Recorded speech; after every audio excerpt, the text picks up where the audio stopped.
Cowboys and the Cattle Frontier. In the mid-1880s, cattle drives began to boom, leading to the creation of new jobs like working as cowboys or cow punchers. Cow punchers were men that transported cattle from Texas to Kansas, in which they earned the same amount as common laborers, who faced many problems. Many older white men were discouraged to join because of the long hours, low wages, and hazardous working conditions, causing the workers to consist of men in their teens and 20s. Contrary to popular belief, one-fifth of cowboys were Mexican and African Americans, since they participated in most of the jobs that consisted of physical labor. They also faced great discrimination throughout their field, as they were not permitted to hold the position of trail boss.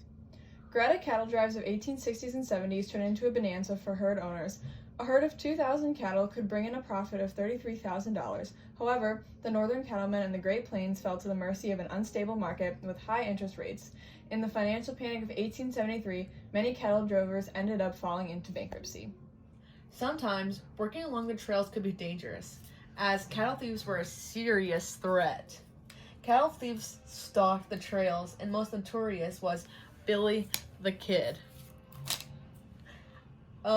And he killed many men, ended up dying at the hands of a sheriff at the age of 21. One notable cowboy was former slave Nat Love, who left for Kansas after the Civil War to work at Texas cattle companies. He was described as dancing, drinking, and shooting up the town.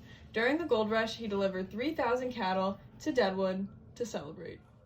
Another notable cattle dealer was Joseph G. McCoy. He combined organizational and promotional skills to turn the cattle industry into a moneymaker.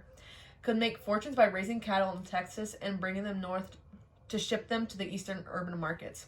He organized the first Wild West show to St. Louis to Chicago, where they staged roping and riding exhibitions that attracted enthusiastic crowds. The cattle bonanza peaked between 1880 and 1885, and after these years it began to slowly diminish, but the cattle industry lived on, and the railroad expansion brought those days of cattle expansion to an end.